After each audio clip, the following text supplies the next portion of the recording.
Industry Association to pull together. And before Jocelyn runs off, I was providing this. I want to just sort of throw it to her real quickly so she can give you a bit of a break, a bit of a summary of what the Software and Information Industry Association is, what it's all about, since they were kind enough to let us use their conference room this morning. Of course. Good morning and welcome. For those of you who don't know, the Software and Information Industry Association is the principal trade association for the software and digital content industry.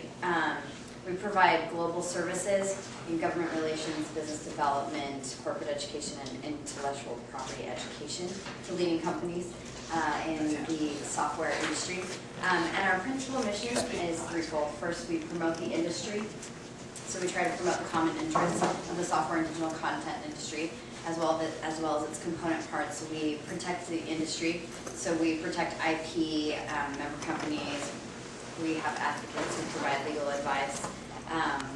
And then also we try to inform the industry of just different trends. And so one of those major trends is in mobile communications and technology. So we're excited to host you today, and I'll turn the time back over to Jeff. Thank you, Jocelyn. Before I have the panelists introduce themselves, I'd like to share a little bit about me and my company. I'm Jeff Majka. I'm the Director of Business Development and Marketing for Strategic Communications Group. Strategic is a nationally recognized public relations agency that provides integrated communications and business development services to clients to help them increase sales, profitability, and corporate valuation. We primarily work with technology companies in the B2B and business to government space.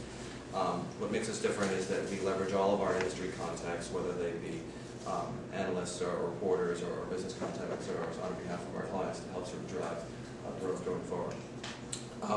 If you're interested in learning a little bit more about me, there's a couple of different strategic people here in the crowd, or you can come to ask any questions you want at the panel. Now we get to the interesting part. When we sat down with the SIA and tried to come up with some ideas for events to put together, we thought that there was three areas where there were some really transformational changes going on in the marketplace. One of those was enterprise software, the other one was security, and the third one was mobility.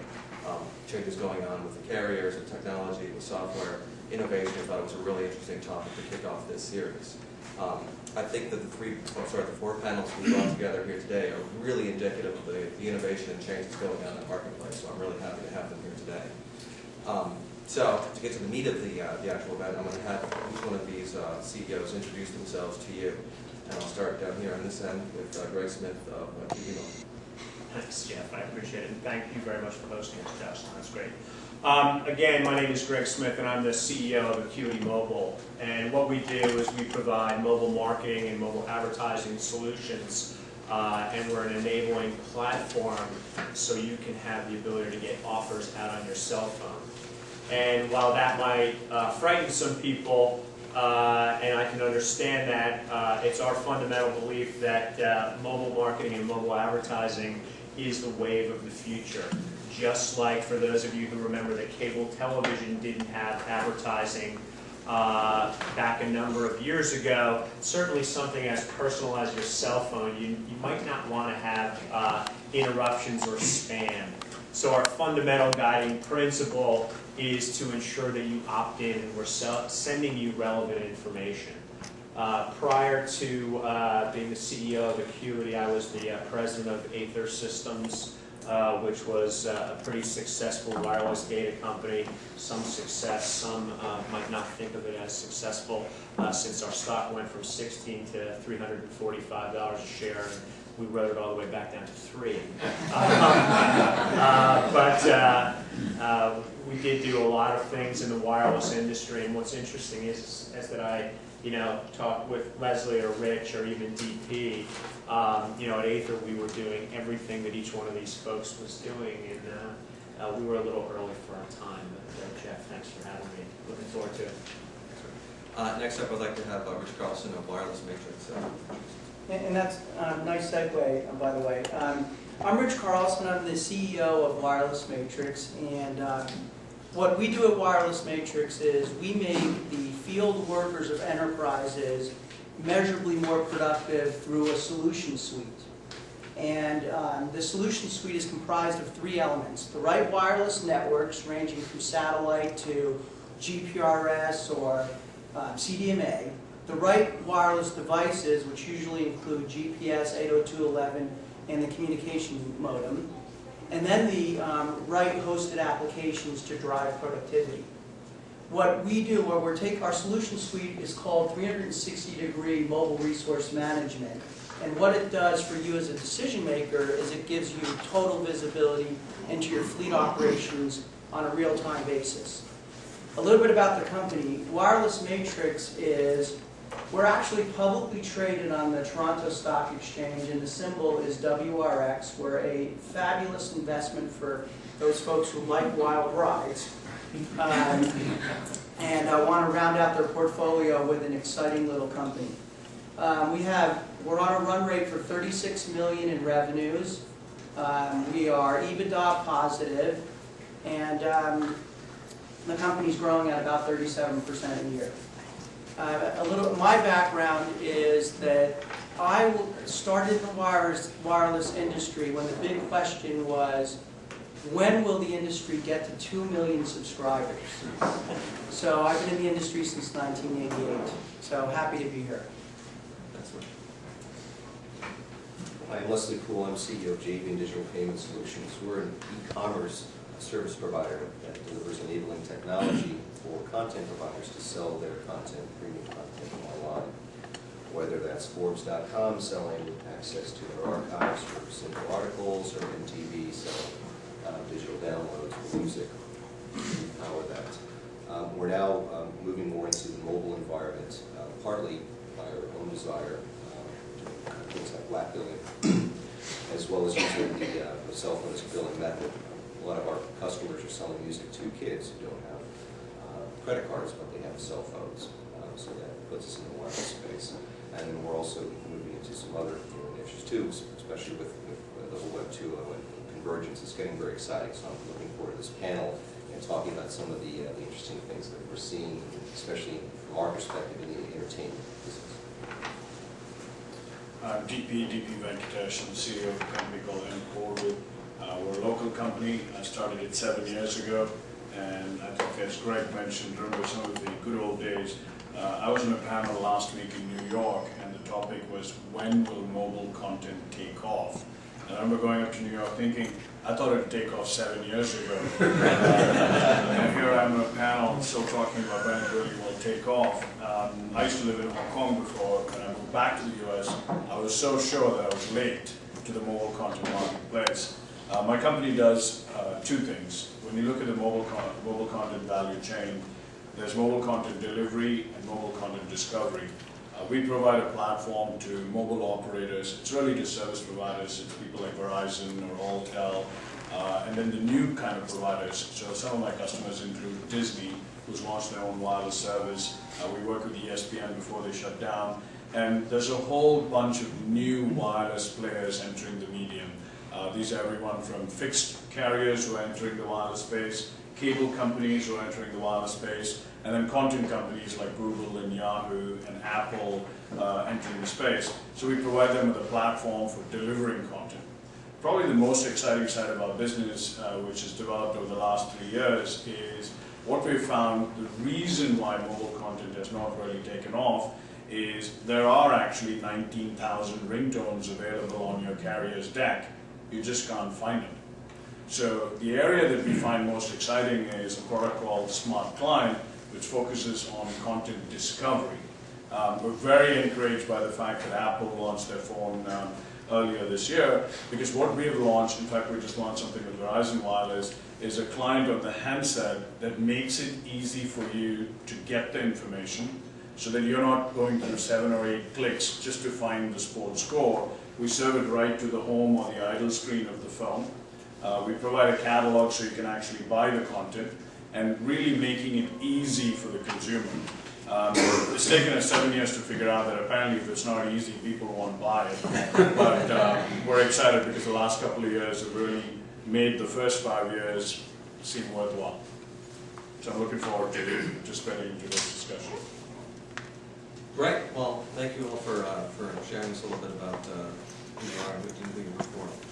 My first question is about the quote-unquote walled garden. That there's been a sort of traditionally a sort of set balance of power between the carriers dealing and the manufacturers and sort of software application developers. There's been some talk perhaps that relationship has been changing over the past couple of years, that there are some opportunities as the carriers either open up their system, there's more opportunities for off-deck applications. I'll start down here with you, Gregg, and we'll work down the line. Is this true? Is the relationship changing? And how do you see it from your perspective? I don't think it's changing at all. I mean, just for people who don't understand what Jeff said in terms of the walled garden, essentially what that means is that the carrier infrastructure itself, and please AT&T wireless people down to my right, don't take offense to anything I say, because I'll push it here. You know, the net is that it's very difficult to put applications or infrastructure into that walled garden.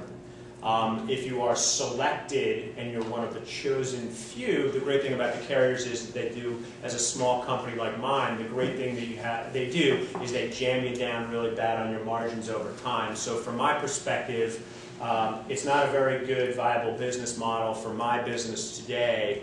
It is difficult, and I don't see it changing. Each one of the carriers, or the major carriers here domestically, has their own mindset. So if you were to think about my brethren down in the corner, they would sort of fall in the middle. I think that Verizon, and I don't think there's any VZW people here, would be the most difficult to work with, Sprint being the most flexible, Sprint being the most innovative, and really the good old Singular days kind of falls in the middle. But as far as I'm concerned, you know, the walled garden is still clearly there. Rich? Yeah, I think Gregg has it right, or that's our experience. We sell to businesses, and one of our insights of a couple years ago was how important it is to have a business model that's not dependent on the carriers. So the carriers might still, our customers might buy the wireless data subscription from the carrier, but we approach our customers with a complete end-to-end solution. And anytime we've ever attempted to partner with the carriers, we're not that interesting, because where for us a $36 million business growing to 100 is very exciting, the carriers operate with millions and millions of subscribers. So we found that having our own sales force, having our own designers of equipment, and buying the service from the carrier, bundling it for the customer, and making it invisible, where you don't have to get the carrier involved unless the customer drives us in that direction, is better for everybody concerned. So I think the carriers are the oligopolists they've always been. From our perspective, we sit primarily behind the content providers, and we are sensing, or at least a strong desire to do more in the off-net world, setting up their own portals, leveraging their brand. I mean, it's a very logical extension. In fact, I think yesterday was NBC Universal announced that they're going to go ahead and set up their own off-net portal to sell their content directly to consumers. And the two reasons they cited: one, greater control over the content. In the on-deck world, it's very siloed. You know, ringtones here, video there. You can't really do bundles or tie-ins. You really kind of relinquish control. And two, the standard argument, the rev share. So we're seeing a lot of initiatives in that regard. To what extent the new models are going to look like, and what role the carriers are going to play, what the rev share will look like in the off-deck world, we're not sure. We're also getting now some interest amongst the carriers themselves looking for off-deck building opportunities. So they're certainly exploring. I can say that much. Again, what it's going to look like exactly in a couple of years from now, we're not quite sure yet. I always love a panel when somebody disagrees. So I'm going to disagree slightly with sort of the carriers are evil comment. And AT&T is not a customer, so I'm not going to say this because they're here in the room. Here's some of the things that we've learned over the last 7 years, right? We are very carrier-centric in the sense that I was talking to one of my investors about walled gardens, and I said, look, carriers have invested a lot in their network. I mean, the internet is sort of an aberration from a network perspective, in the sense that the view of an AT&T or a Verizon is, look, you want to make it open access, you invest 10 or 12 billion, build your own network, and we're more than happy to ride for free on top of it. So the wireless carriers argument, especially in a world where they essentially missed the wireline internet and gave it up, in the wireless internet is we don't want to fail. So there is a certain negative influence where they say, if I control everything, then I may not win, but at least nobody else will. So there's a certain defensive strategy that the carriers are deploying. And you know, we've played both sides of the game. Disney is a customer of mine, TV Guide is a customer of mine.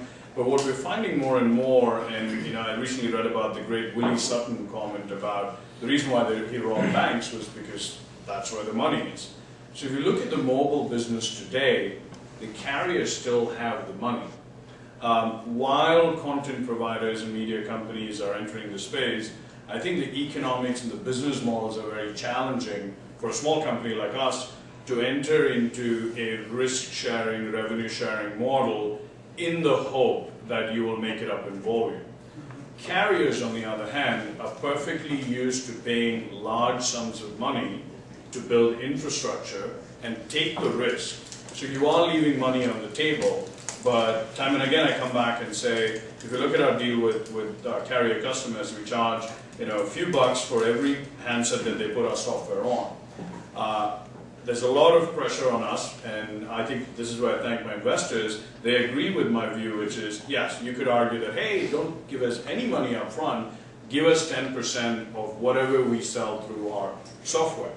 And while the spreadsheets are always, 10% of $1 billion is 100 million and all that stuff, I also know the guys at Disney, and they talk about a company that invested hundreds of thousands of dollars on a rev share deal with the Walt Disney Company, and they wrote him a check for $1,400 because that's how many downloads as a percentage that they got, no matter how much they advertised, because the market just wasn't there. So I think the world is changing a little bit. It's changing more outside the US than in the US.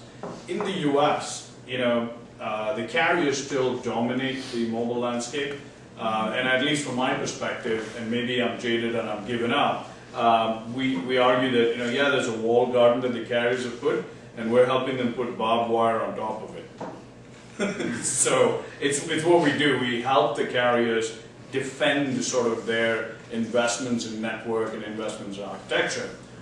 If I were to look out 5 to 7 years, starting with Asia Pac and Europe, that will change almost 70-30, where to the rest of the panel's point, you will have media and content companies, if not dominate, at least playing a majority role in the equation. But I don't see that happening in the US very soon. I was just going to say, I think we're going to see some very interesting times. I mean, if you guys ever follow the press, there is some potential opportunity for free wireless services down the road if companies like Google and Yahoo and Apple decide to bid on the 700 megahertz spectrum. And I think that that's going to change the landscape completely. And this term free access, could dynamically change the world of the carriers. And I will tell you that they're absolutely petrified, which is why they're suing the FCC now in an effort to try to prevent the Googles and the Yahoos from getting in the game. I think that they're not going to win. And I think that you will see the G phone, I think that you'll see the iPhone, and they're going to be ad-sponsored models where you'll get free wireless minutes in exchange for advertisements. And I really believe that that's coming down the pike. Sorry, Jim. Well, then you jumped onto my next question is, what is mobility going to look like 10 years from now? Give us sort of a pie in the sky, look down the road. Do the Googles get in? Do the Yahoos get in? Are there a multiplicity of models out there? How do you see it sort of playing? I mean, they're in. I mean, the iPhone is the first foray. If anybody's ever seen it, it's an amazing user interface. It's the best thing that's out there. That's the first model. I mean, just think of the evolution of what's going to happen. And for us dinosaurs in this industry, and I think all four of us are kind of dinosaurs, I've been preaching, like DP said, and Rich, I've been preaching about wireless, it's here, it's now.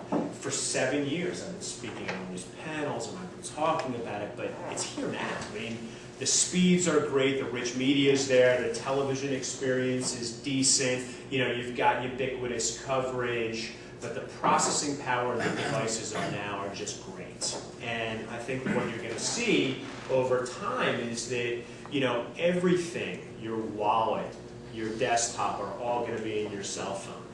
And I mean, I think Leslie's company is just on a brink of a whole new marketplaces, which you're going to be able to pay with your cell phone just like you can with credit cards today, and it's all going to be in your wallet, in your cell phone. Yeah, I want to echo that and get back to one of DP's comments about. I thought it would be here 7 years ago, but from the enterprise point of view, the dream used to be, how can I get my desktop out to my field workers? Well, it is here today. The 3G networks have been built out. There's cable-like or faster speeds out to the enterprises, and now businesses are beginning to think, okay, so what? You know, that's kind of great, I have the access, but how do I really use this data? How do I get information back and forth? How does this affect my business? Okay, I want to get signature captures so I can recognize revenue. I want to know exactly where my technician is so I can tell the customer, instead of waiting 4 hours for cable to get installed, that he'll be there in 15 minutes. And now the enterprises are beginning to think about, you know, this is kind of interesting.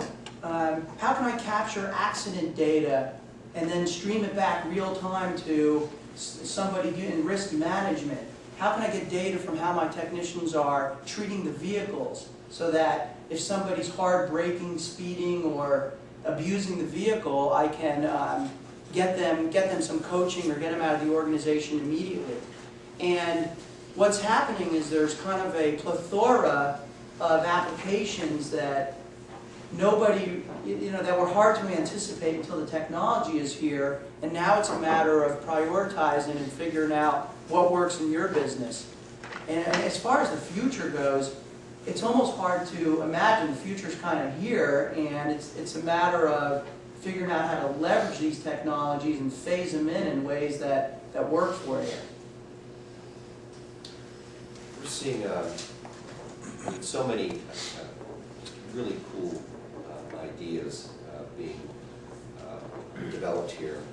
To give you an example of some of the SKUs, and what we like about the mobile devices, I think it's the perfect trigger for, again, looking at the entertainment space, right, to trigger events for calls to action, for purchases or actions. You know, it doesn't have to be necessarily buying stuff, right? For example, you know, we're now very strong in digital music, and now we're starting to weave in merchandising, and that's going to take many shapes or forms, but I see the mobile devices being a key component, because someone may subscribe to an online digital music service, right, and they start buying, then we start learning about them, we know where they live, and we know what groups they like. So then we can use the mobile device, which we know they generally have, you know, very nearby, in our proximity, offers to buy concert tickets. You like U2's company, you like, you know, it's not necessarily m-commerce per se, there doesn't have to be, you know, a gadget or some kind of JavaScript, but you can use the mobile device as a trigger. They respond back, yes, and then we take care of whatever billing method they have. Imagine walking into a store, walking by and seeing an ad for U2, and there's a little barcode there, and you take out your camera phone and you buy the CD right then and there. Talk about impulse purchase. Then you start getting into the geographic stuff, the GPS, and then, I mean, this is yeah, it's here, and you're going to see a lot of very, very interesting things develop. You're going to be able to do a lot with that phone. Well, prior to starting in Portal 7 years ago, I worked at McKinsey as a consultant, and one of the things you learn is you always give 3 answers. Everything is 3 bullet points. So I wrote down 3 trends for a 10-year view on the world. I think the first one, Jeff, you and I talked about on the phone the other day, is one of the biggest changes that has happened already, and I think Apple was sort of the icing on the cake, is mobile devices have gone from being the old Motorola brick phone, where it was a communications networking product, to a consumer electronics device. And this changes the industry completely because it depends on who's playing. So if you look at Asia as a market, if you look at Korea and Japan, the mobile device is a fashion or a lifestyle statement. When I lived in Hong Kong, one of the things that was most interesting is the #1 selling watch was Tag Heuer. It's a Swiss watch.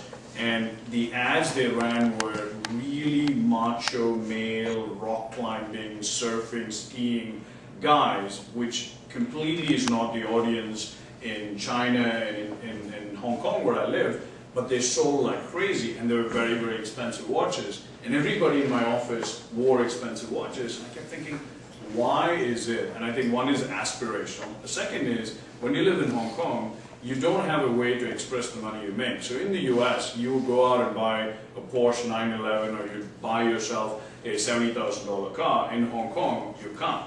You don't have a place to park it, you don't have a place to drive it. In Singapore, I think a Honda Accord costs like $60,000 or $70,000 with the government taxes. So people buy watches because you can carry it with you.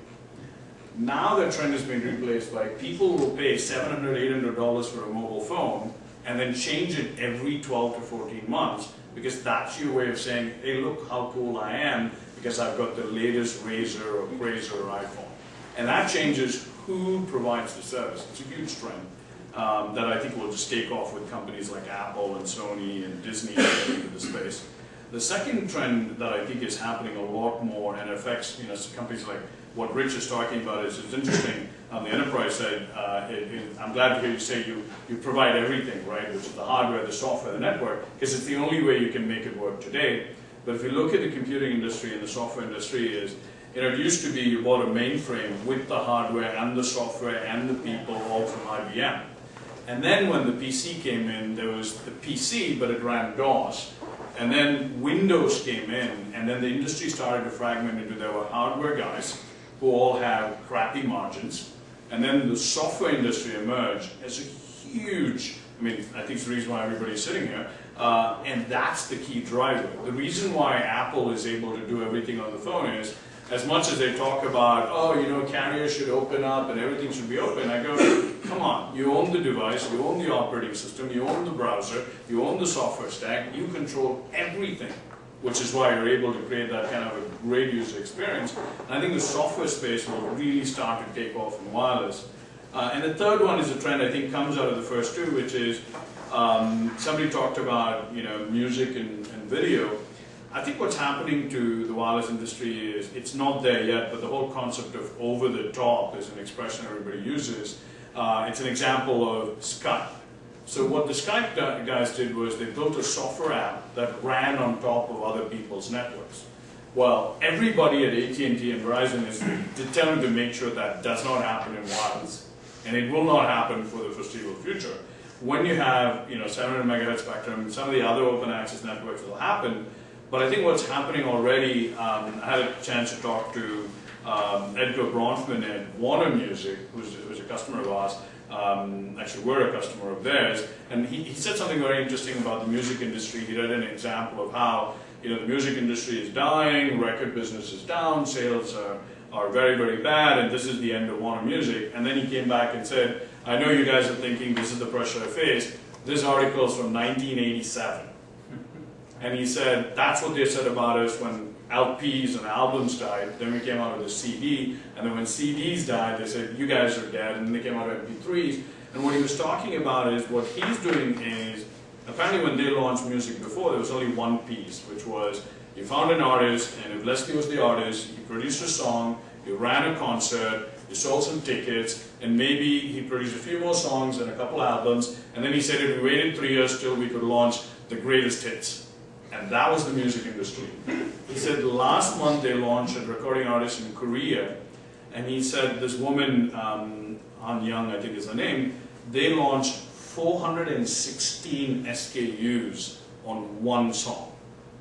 Meaning they take the digital file, they sell the song, they sell the remix, they sell the ringtone, they sell the downloadable track, they sell the streaming track, they sell the video, they sell the, he rattled off, and I kept saying, so they just take, and somebody actually asked the question, so you don't really care about the music anymore. Meaning, it doesn't matter, Leslie's a great singer, but you don't care what he sings. The minute he makes an album, we're going to market the heck out of it. So the industry changes from being, and I think this plays well to your company, is it's about merchandising and marketing and consumer products, and it's no longer about, do you want to call your mom on Mother's Day, right? sure you should call your mom on Mother's Day, but there's a whole bunch of other things that I think these trends will, and you know, it's anybody's guess on is it going to happen next year or the next 5 years, but you said 10 years? Absolutely. It's going to happen in the next 10 years. Right. Hopefully I don't have to still be doing this in 10 years, but you know, it'll happen in the next 10 years, so. Well, that's a really good positive look at the way mobility is going to be sort of shaping out 10 years from now. Let's sort of look at the flip side of that. What are the sort of negatives you see out there? What are the challenges you see in the mobility industry generally? And then we'll get to the sort of specific a little bit later on. I might have to start first. You know, for our company, personnel is probably one of the hardest challenges that we have. And I'm sitting next to an individual on my left who I know can help me solve those issues. But with that said, you know, we in the DC metro area live in a pretty dynamic place in terms of software and wireless development. And while we're not a startup company, we're a startup company, and it's very, very difficult to attract individuals, especially in the software development, wireless engineers, with a very, very competitive landscape as it relates to the Beltway Bandits, the defense industry, NSA, right up in Fort Meade. I mean, it is a tough place to recruit. And while we can talk about great exits and making millions of dollars, the reality that we see every day is, you know, I really need to have a really good salary and benefits package.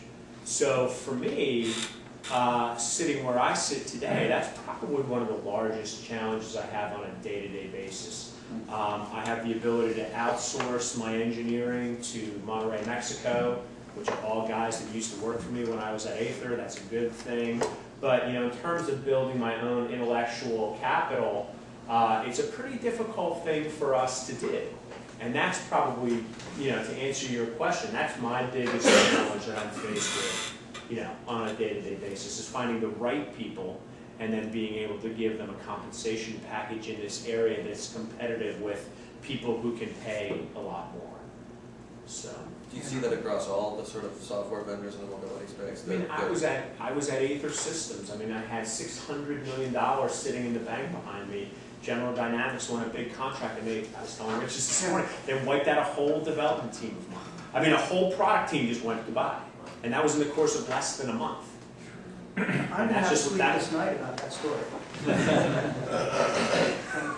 Yeah, what I see as the biggest challenge is related to that, and it's we sell to major enterprises, and when the major enterprises are buying services nowadays, they know what kind of power they have. So for us, we provide software as a service on a hosted basis, and the way we win is completely reusable code. So when we go to customers, what generally happens is they'll buy 80% of code that other people are buying, but then in order to win the transaction, win the deal, there's got to be 20% that is uniquely configurable or customized to their environment. And so for us, if you replicate that over 20 wins, and it's great to win business, scaling that business becomes very, very challenging, and that dovetails right into Gregg's point, which is how do you make sure that you're retaining and attracting talented people? And at one point, we really wanted to center our development team, and through an acquisition, we bought a company located in Mountain View, California, home to Google and Yahoo. And my joke was we were the other Mountain View company, and that we grew faster than Google, but don't kid yourself.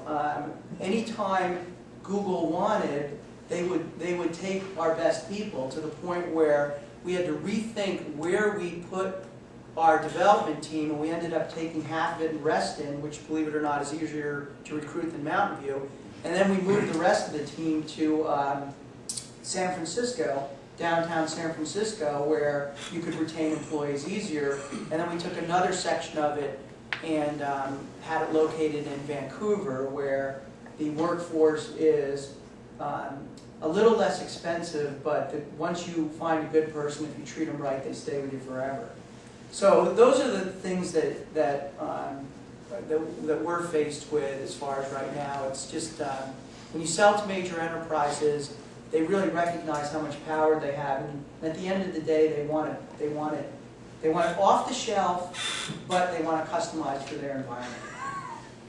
An off-the-shelf price. Right. Yeah. Well, in order to retain our developers, what we do is we keep them in a secure facility with no contact with us at all, so no one can make them any offers. But, I think the challenge, and again, my perspective is from someone that's powering commerce, behind the content providers, is, what's the model? I mean, right now, it's, all of our customers at some point have probably done an on-deck strategy and put their content down. I mean, why not, But what's next? And what's the optimal mix? And how do you integrate it with the internet? And what do you charge for it? And what role will the carriers play? And what role will all the different, that's, those models are being promulgated now. So, it's very exciting times, but very uncertain at the same time. Yeah, I think, in addition to the people or human resource issue, to what Leslie said, the biggest challenge I see us facing is, great, we've survived the nuclear winter of mobile 1.0, and everyone's like, wow, the biggest compliment I get is, DP, wow, you guys are not bankrupt. And I go, well, thank you for that. And the reason, as much as it's a harsh statement in one way, is we are struggling through a business model transition in two industries. You guys are all SIA.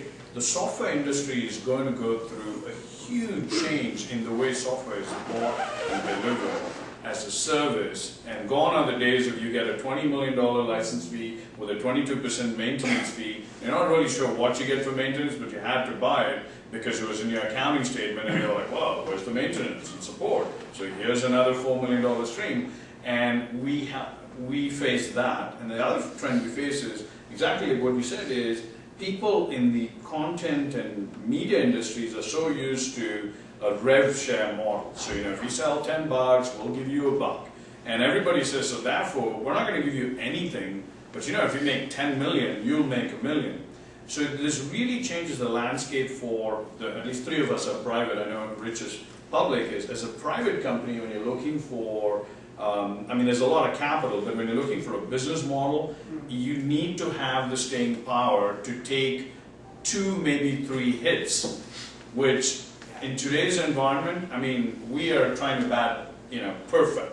It's like no balls, no strikes, it's all hits, and oh, by the way, you better be hitting home runs while you're at bat. And you go, has anyone ever done that? It's like, no. So in some sense, I think we are very risk averse, so we'll never be the $1 billion play. And I sometimes look at it and go, and I see time and again, every day I see another person raising 20 million in our space, and I go, and then I just always look to see where they spend it. And the minute, we had a company, I think Gregg might remember, my first year I raised 2 million when I first started the company, and there's a company in Silicon Valley that raised 200 million called Rians. And this was a company, 200 million in investment capital against my 2. We won a deal against them in Asia, and I know the first thing they did was they bought a building in San Francisco for their office.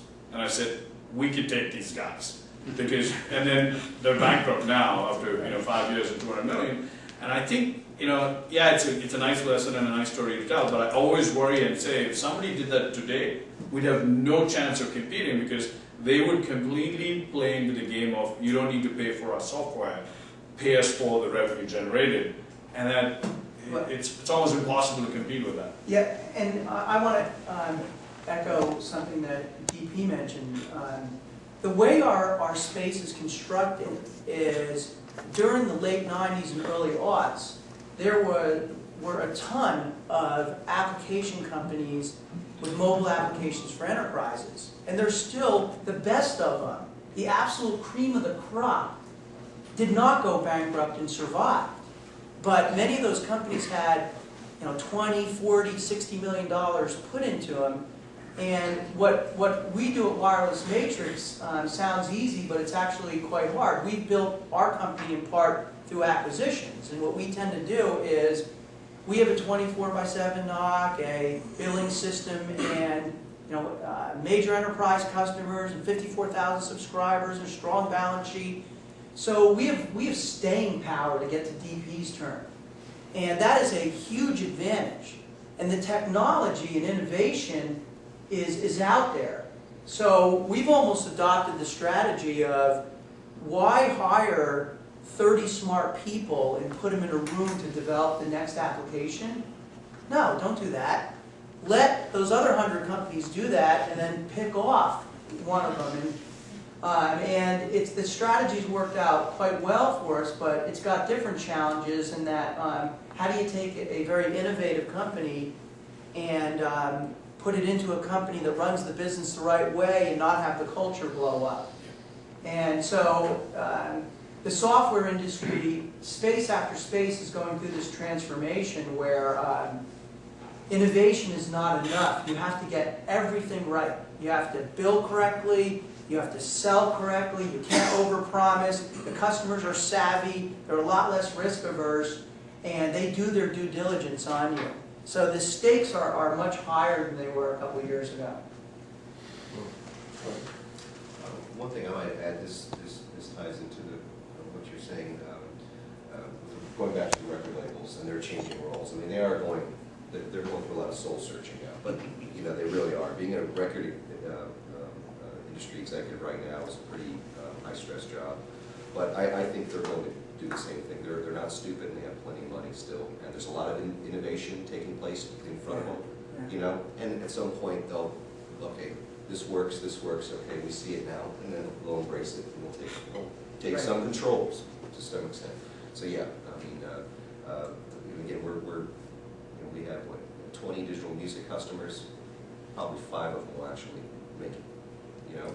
Right? That's just reality.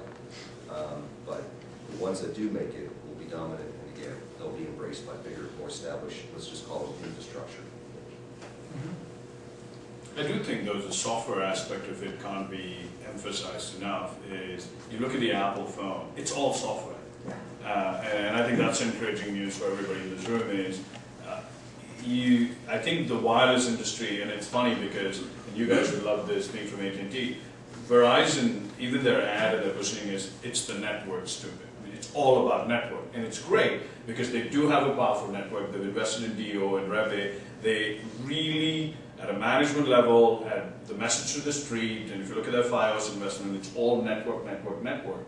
And what is going to be the challenge for them is over the next 10 years, your network is actually a liability, and you got to move into a business model where you leverage your network and other people's network to make money. And then the question is, I love the Stephen Colbert AT&T video. I don't know if you've seen it on YouTube, where he starts off with AT&T all over the US, and then they all break up, and then he comes back and says, guess what, it's the new and improved AT&T, which really is the old AT&T, but all put together. But I think the industry had to go through that change to get AT&T to the new, and then the new AT&T is completely different, right? It's not, it's definitely not your Ma Bell type environment. Is each of the stacks that they've built in terms of the wireline business, the wireless business, their cable business, all that, I think there's tremendous value they can create. But to Rich's point, it's good news, bad news.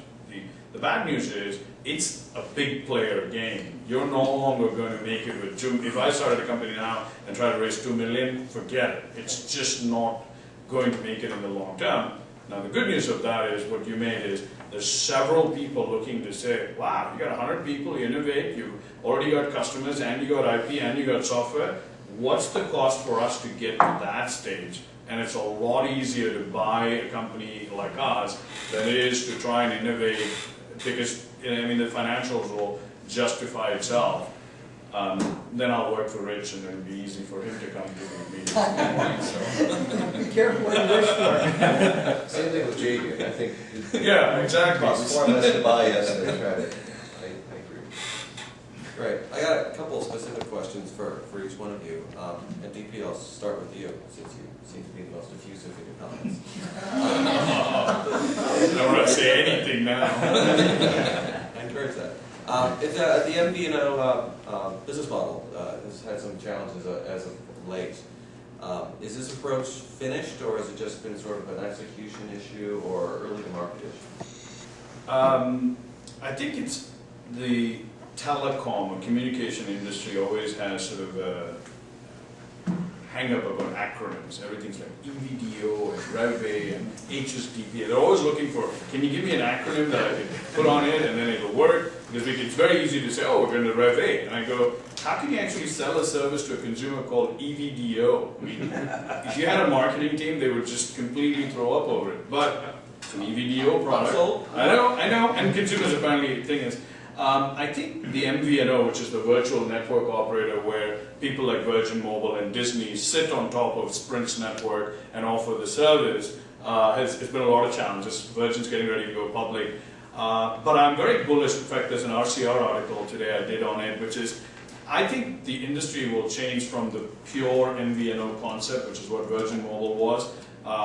The example I used in that was RIM or BlackBerry is a better model, and iPhone is exactly like that. Meaning, if you provide there's three pieces, right? There's the device, there's the network, and then there's the content of the application. And what BlackBerry did very well was when they started, they offered all three. So they said, here's my product, and those of you remember the BlackBerry originally wasn't even a phone. It was just email on a Mobitex network, and they made the device.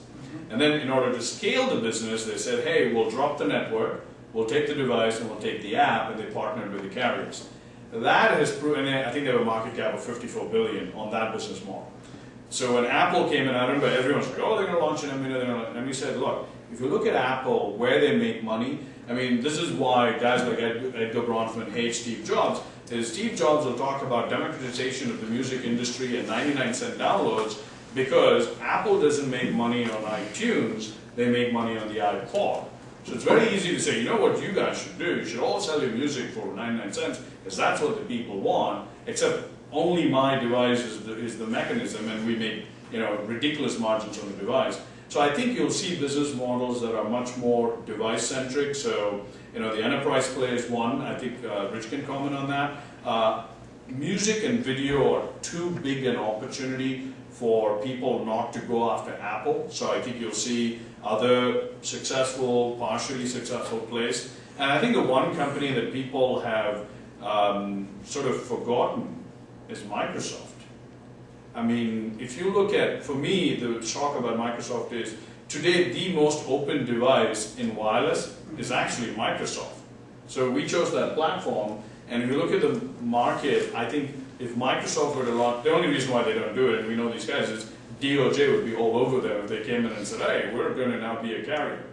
But the business model they choose to deploy would be a very interesting one, and it's inevitable over the next 18 to 24 months. It's not that far out. I mean, they already have the smartphones, I think, have 5 to 7% market share, very small, but it's the fastest growing segment. So I think that will really change, and I don't think the model is dead. I mean, that acronym, someone's going to come up with a new acronym, right? And then it'll be, that is the new kid in the block, and that's how the industry would go. Right. Yeah, and just, I think you have it dead on of how the enterprise space is evolving. A couple years ago, when we approached customers, the very first thing they do, and just whether it be operations or IT, say, show me the hardware. What does the device do? And they get all excited about the data speeds and GPS and 802.11 all together. Now it's, okay, we assume that works, and we assume the network works, and we know exactly, we know our coverage better than the carriers do. So let's focus on the applications. What does the applications do for me? How are we going to, this is great for today, is this an application platform I can grow into? Because I don't know what I want to do 2 years from now, but it's going to be a lot more interesting than what I'm doing today. And so for us as a provider, we're technically an MVNO. We do provide the wireless data services, but the application services that we provide on a hosted software as a service basis pull through the network. And some customers are happy to buy that from us, and other customers say, I've got a great relationship with AT&T, let me use my AT&T subscriptions, and it'll reside on your device. So there's much more focus on the application platforms right now as a business model, as opposed to just trying to make margin reselling the carrier's data services. You're just not adding enough value to doing that in the enterprise space. Well, Rich, let's stick with you for a little bit of a follow-on question. As enterprises are leveraging, sort of broadband mobile access, as sort of the way you pointed out, to boost productivity and to push, mobile access out to the field workers, are you finding that your clients are struggling with employee and cultural resistance? The cab drivers in New York City are threatening to strike over GPS. Springs to mind. Are you seeing this amongst your clients? How are they addressing it? Yeah, the game is sort of over in the sense that GPS technologies are so pervasive that a union workforce cannot legitimately say that management has no right to know where we are. And customers are demanding real-time access. So again, whether it's the example of you as a cable consumer, you don't want to take off an entire day to wait for FiOS to be installed. So that being said, our smartest customers will find wins for the technicians. So it's not just Big Brother, it's 10 o'clock in the morning, I know exactly where you are. And what they'll do is they'll do things so that they'll dispatch you from your house. So they'll FedEx parts to you as a service technician and then say, look, you don't have to come in, drive all the way across town, fight traffic. We're going to dispatch you from home. And then as the day progresses, they'll be dynamically dispatching depending on what's happening. If there's a customer that needs help and you're the closest technician, they'll change your day. And what that does for the technician, also they'll provide, since they're getting broadband access, the smart companies are doing things like allowing the technician to get access to the company intranet so that they can get HR forms and do things like that. And then if they finish their day early, in some cases they'll pop another job on them. In other cases they'll let the technician get home early and get to their daughter's soccer game. So all the savvy customers are really figuring out how to get wins for the field service workers. But a couple years ago, a strong union might be able to go to management and say, you know what? You're not doing this. You are not finding out where my guys are right now. And then in the early deployments, there was some very creative and innovative tampering, but the inflection point has passed where the executives are saying, if I can get GPS in my Hertz car, and our customers are, expect it. They expect shorter service windows. So we've passed that point.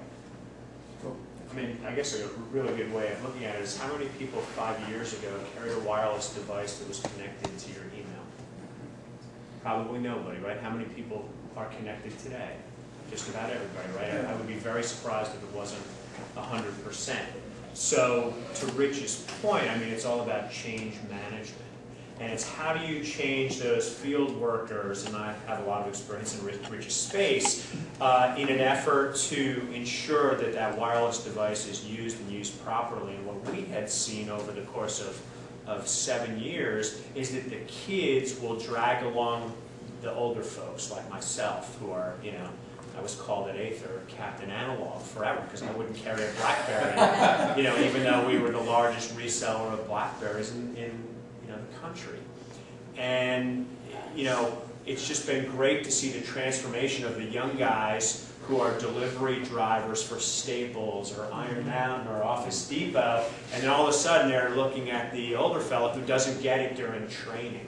And then they go over and they say, well, let me how you do it. Their thumbs are real used to it and things like that. So it's about change management. And it's up to us as companies to really help those enterprises or help the end users with that change. I mean, our kids are so mobile savvy today. And they've gone, at least with my daughter who's 17, she's gone from a, whatever technology to an IM princess to now IM, she barely is ever on IM, and it's all about text messaging. And I think that that's the evolution that you will continue to see. So as the devices get more savvy, whether you're a field service worker, you're involved in mobile advertising or content or m-commerce, Right. it's going to be pervasive everywhere, and it's the kids that are going to be dragging us old folks along.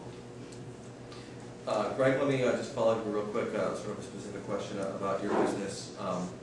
As a marketer, I love the fact that we're getting all this location-based information and demographic information about everybody. I want to have everybody have all the information as possible so I can market them as efficiently as possible. On the flip side of that, people tend not to like to have people know a lot of things about them in a lot of different ways. Are you finding a lot of resistance in terms of privacy, in terms of people getting a little bit weirded out by having so much information about them being held by these big database companies, and you guys are obviously working with them? Maybe you should ask everybody sitting on the table how they feel about it. Our goal is to deliver the right message to the right person at the right time, and that's what we call spot relevance. So if I have information about you, or you're associated with an affinity group, whether that's the Washington Nationals, Southwest Airlines, the Safeway Supermarket, or the Players Club at MGM Mirage, and I can send you information or offers or content that's very relevant to things that you're interested in, and maybe there's an incentive tied to that, you think you guys would be interested in that?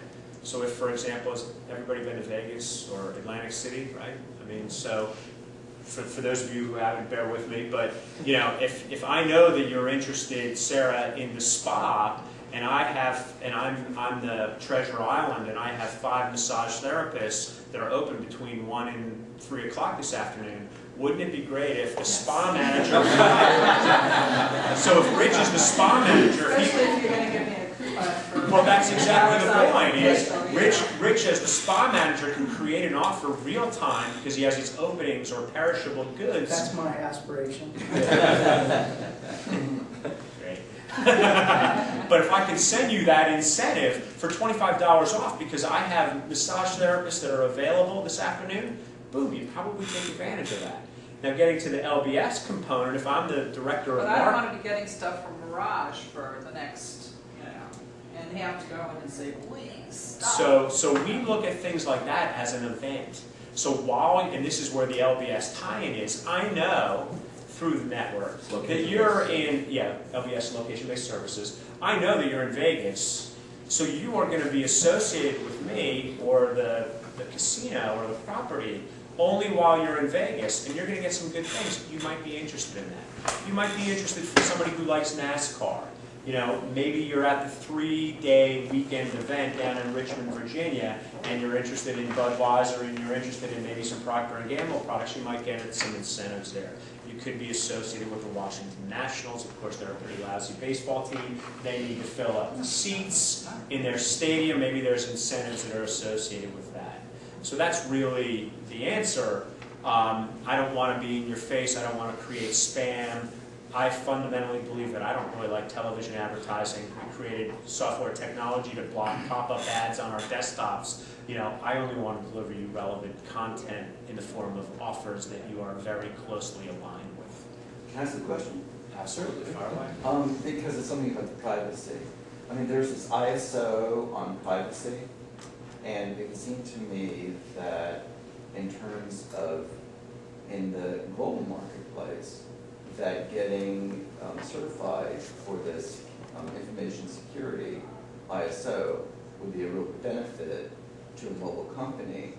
How much of that is on your radar screen about the ISO on privacy and information security, and how have you taken steps or not taken steps yet on that? So, at least from our perspective, and when I think of information security,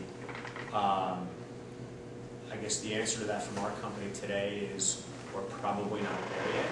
We follow the guidelines that are set out from MMA, which is the Mobile Marketing Association, and then as CTIA, which is the governing body for cellular telecommunication industry, we follow those guidelines. ISO seems to be a couple levels down in terms of where we are today, or levels up, is the right way to put it. Does anybody else have any? And I would say there aren't really privacy issues. I guess that the enterprises believe they have a fundamental right that if you're on their payroll and performing service work for them, that they believe they have a right to know exactly where you are right now. and to the point where they'll even give you planned schedules. And one of the things that our technology does is that on a real-time basis, it takes the GPS or location-based data, marries it to the planned schedule, and then shows management a dashboard of where that technician is relative to his or her schedule. So, and then what's an interesting question to me, and I don't know where my customers are on this, is most of them are limiting how much internet access they're allowing their field technicians. In other words, they direct them to certain sites. And I guess the question would be, if they leave that more open, how much right does the enterprise have to find out exactly where somebody's surfing or not? But so it could be an issue that emerges for us. I mean, for my company itself, you have to opt in to the affinity group that you're aligned with.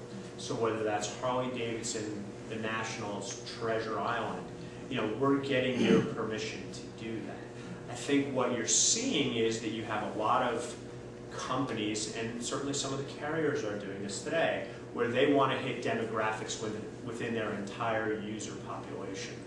So everybody in this room could be given an ad for the Washington Nationals, whereas what we do is we only send content out to people who say, I want that. I mean, that's the big difference for us. But and I'm not an information security I expert. just was thinking about more, if you're collecting the personal information about people, if you're collecting their credit card information, et cetera, the securitizing, making sure that that is secure is more, I think, with the ISO is Yeah, I mean, again, I think that probably all of us have some type of encryption that's embedded into our software, probably on the client as well as the server.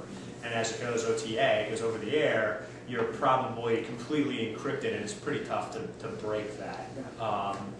And whether that's triple des from Certicom or one of the other big security companies, I mean, I think it's pretty hard to pick that. It's actually going to be the central subject of our next meeting, which is on security.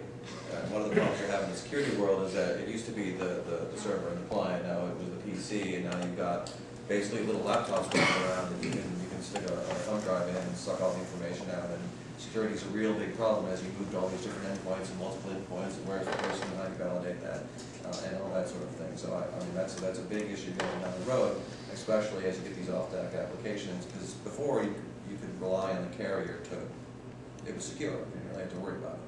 Now you can plug it into the computer, there's lots of different stuff going in and out. How do they know? How does one of the enterprise customers know, what is this guy putting into his his pocket PC when he's out doing his service calls?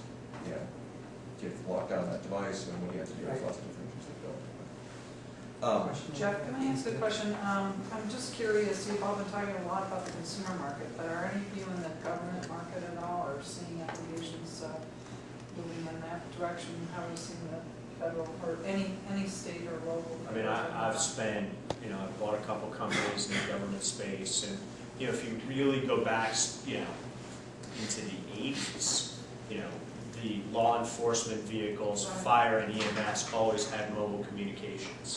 You've seen them evolve from simple two-way radio dispatch to the car to, very integrated communications in the vehicles, whereby anything from a license plate lookup to racial profiling to terrorism in emergency first responder vehicles, and I say that across the board.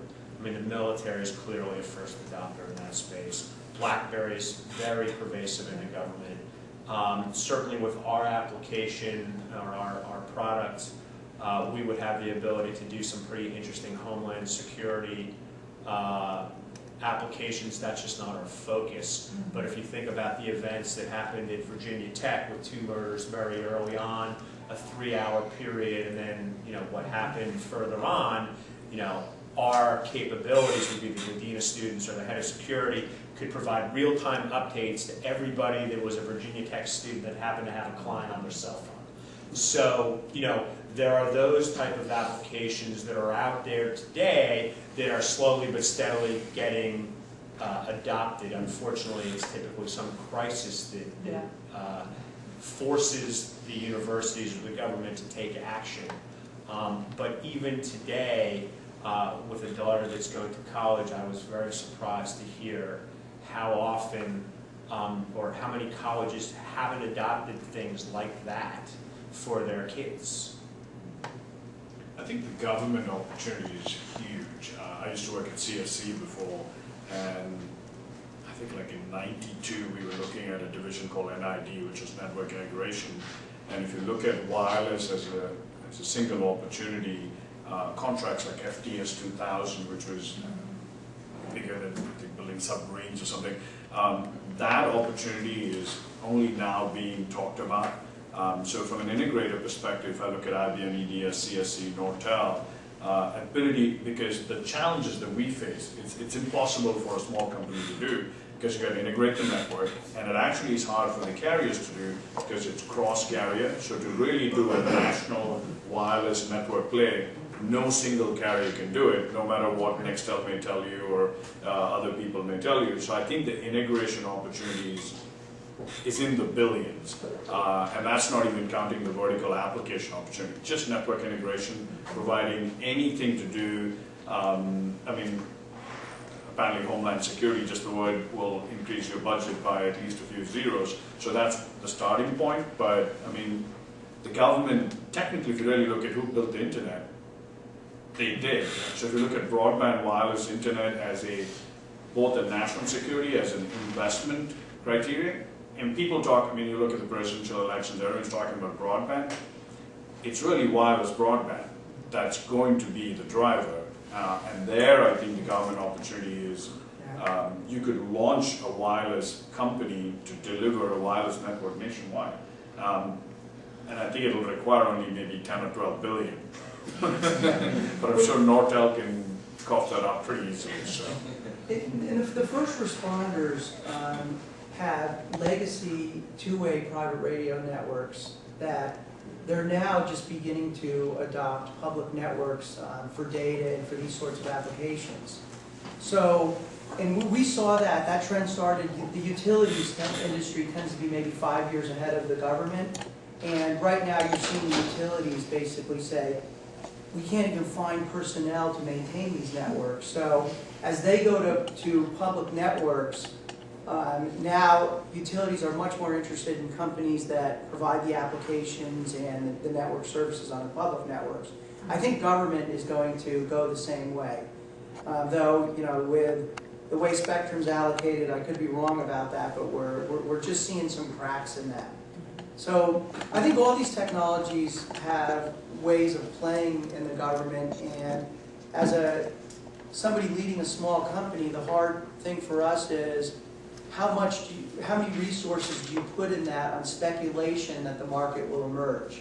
And to date, what we've done is dabbled a little bit, but we really haven't made a multi-million-dollar commitment to that, and we will as we see that market emerge, or maybe we'll buy our way into it. Will 4G make a difference in your business, or how would it? Absolutely. I mean, sort of what's the vision of 4G? what we see is, and I don't have a completely, I'll confess, I don't have a completely crystallized vision yet, but what I see is there's got to be a ton of really compelling business processes that can be changed by having immediate real-time access to video. There's certain things that some of our customers, one of our major propane customers, they have a huge safety drive. Basically what their view is that if one of their drivers goes off the reservation, he's literally driving a missile. And so what they want to do is be able to get accident data, have it compressed and analyzed right away. Because you think about this.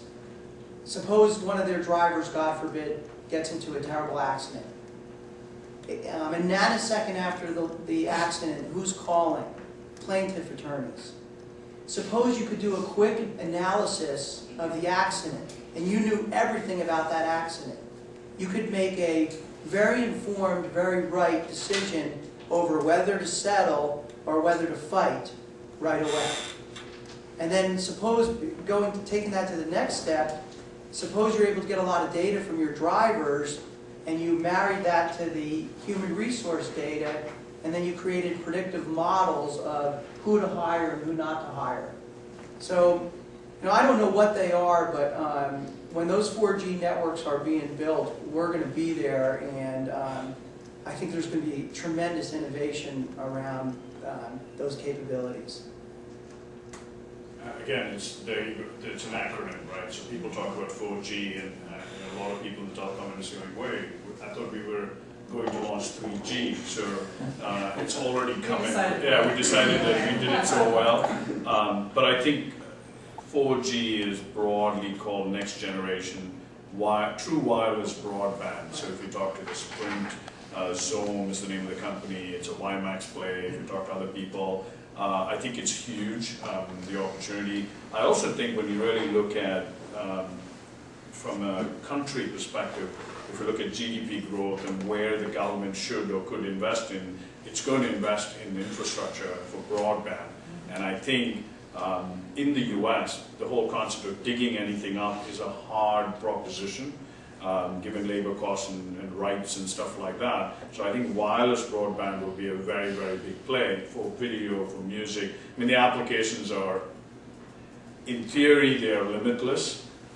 Again, business models are going to be a challenge because the problem with 3G has been who's making money on it is still a little bit of a hazy topic on Wall Street.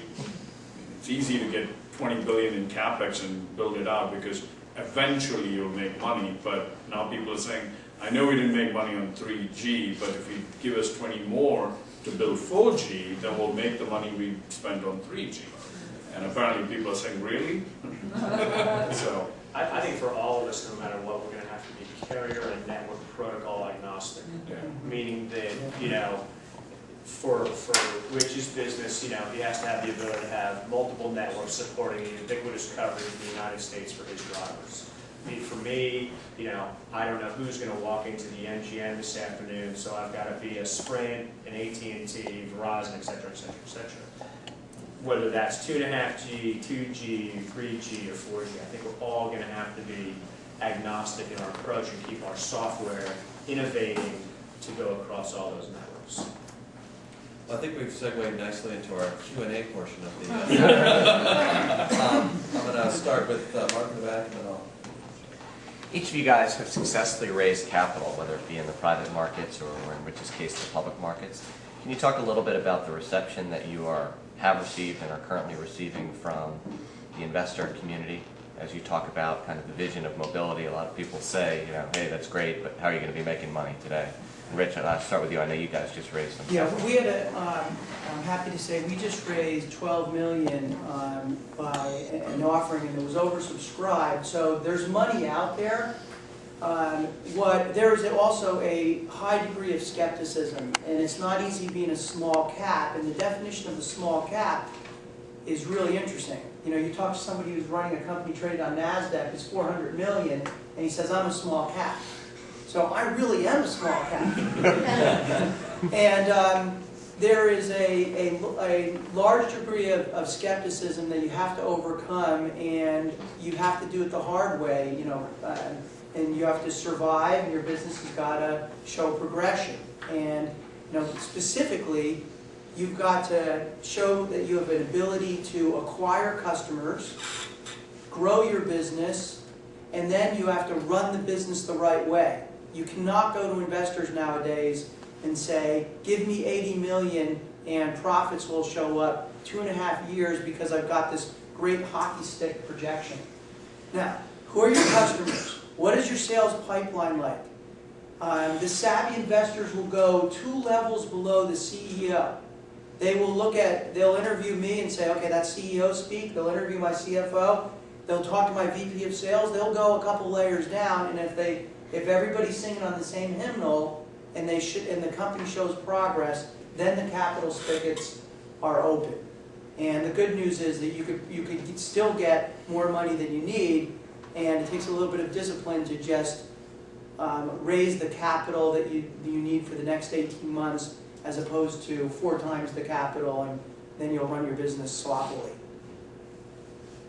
I don't know if you're next, but. Correct.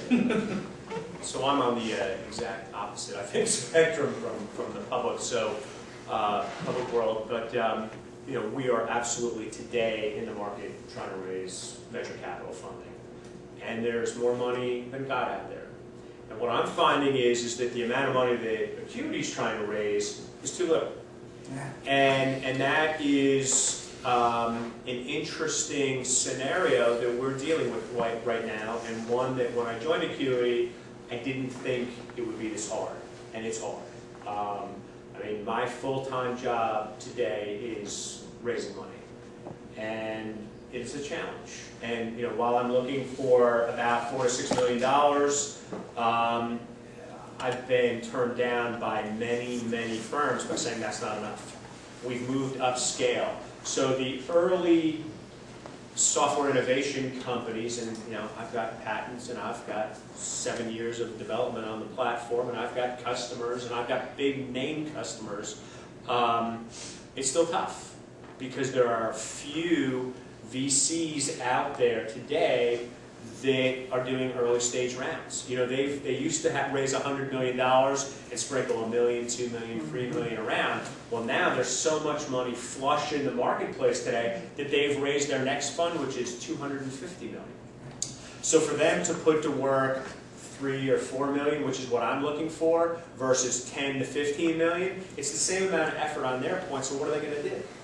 They're going to put it, you know, 10 to 15 million. So that's the biggest challenge I have, and that was a good question mark.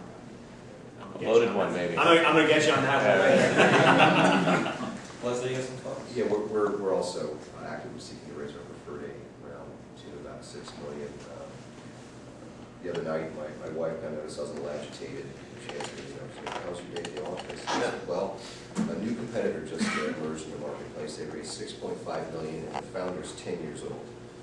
So there's certainly money out there. It's far more sensible than it was, you know, a few years ago. We have an advantage that we have an established track record. We have customers. We have all the things that they're looking for generally, and we've outlasted many of our competitors too, which is also good. So I mean, the choices have narrowed. But yeah, and I like this. I like the current environment, and I like where we're positioned. I like the kind of the blocking and tackling, you know, ethic now that everyone has. I mean, to me, it's you know, I was uncomfortable, you know, in kind of the go-go days, and I couldn't make sense of things, you know. Now it's I think more comfortable just for me. So. Yeah, Mark, I think as you know, my investors are Swiss. I raised venture capital in Zurich 7 years ago, and I think there's only one reason M-Portal is still around, is because our investors are long-term, patient investors.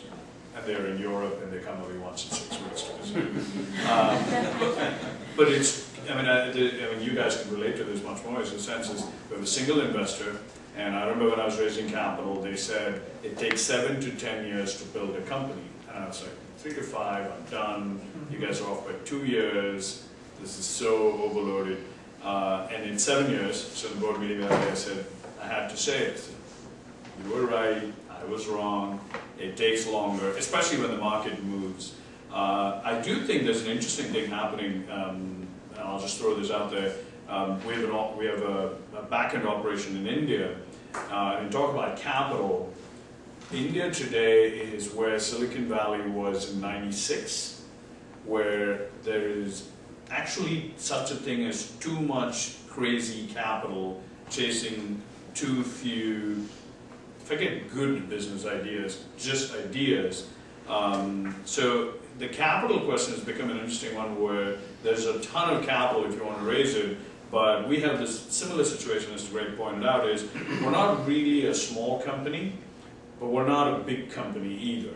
So we're in this mid-tier where we've got customers, we've got the revenue projections, we've got the numbers, and we're, you know, last year we were close to break even, but we're investing more this year.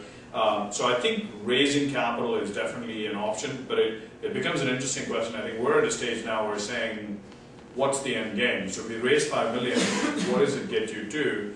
And we're starting to talk to strategic investors who are much more prone to invest in us than talking to a straight VC. Because a VC is looking to invest 5 million in a portal and make it 500 million. And that's not, I think, who we are talking to. We're talking to sort of people who are saying, hey, we know we need to be in the content space, or we need to be in the discovery, in the handset space. And it's a different conversation. It's actually easier conversation as well. Yeah, so my question goes back to a comment you just made, Greg, around service providers or solution providers like yourselves needing to be ubiquitous, as it relates to any network, etc.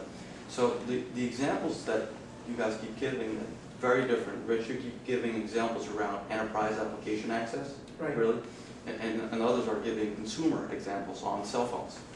And I've dabbled in the wireless space for many years. And, the company I represent have enabled wireless application access in the past. You probably know Citrix, Rich, in being able to do that.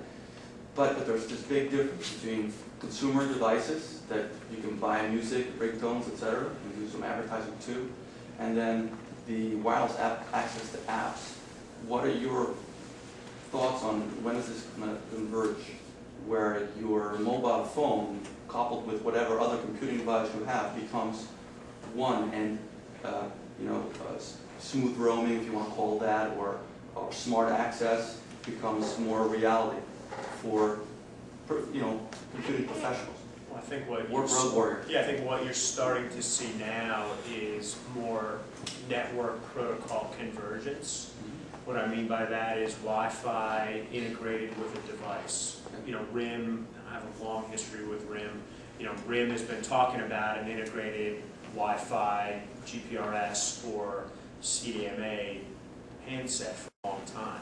They got off to a very slow start working with Nortel and 3Com and some of the other folks trying to do a whole integrated solution for the enterprise, meaning that there was a receptionist console and then they'd have integrated devices throughout an organization. That failed. But I think what you're starting to see now is more devices, and I think they announced some last week, and I'm not sure if you guys are offering that yet or not, but it's a dual mode device essentially with Wi-Fi and a carrier partner. I'm not sure that you're ever going to see a Verizon chip and a GPRS AT&T wireless chip, but you will start to see more, and these guys do a great job of giving you global coverage. I mean, they're really the best in terms of providing global coverage for the enterprise here in the United States. Verizon just introduced their wireless BlackBerry phone and things like that. But I'm not sure I answered your question, but I think you're right. Part of the question is also in the consumer market. You guys talk about the iPhone a lot. It's very packaged. The apps are on, as Apple does. In the enterprise space, it's completely the opposite. Every enterprise needs different apps, and even within the enterprise, different users need access to different parts of the apps. And the mobile devices don't always allow it. A lot of customization. You said 20%. We see much higher than that, unless you have wireless access to an app on a laptop. How does that become pervasive? Yeah, it's basically enterprises are demanding that world right now. And so when I think, we have a family of devices ranging from devices that will search for a cellular network first, doesn't see the cellular network, sends it over satellite, if a customer is willing to pay for that 100% coverage. And then we have devices that run on the 2.5, 3G networks, and what we've done is we offer the customers a complete menu, and the customers expect, they expect whatever applications you're marketing to them to be able to ride seamlessly on all these networks right now, today. In addition, that's not enough. That is simply not enough, because they'll say, okay, so you guys are providing the location-based applications to make my service workers more productive. Great. That's really cute. I want it to seamlessly integrate with my back office application, so I want you to pump the GPS location-based data and have it just integrate very easily with everything else I'm doing. So that world is emerging very, very quickly, and it's very, very difficult today.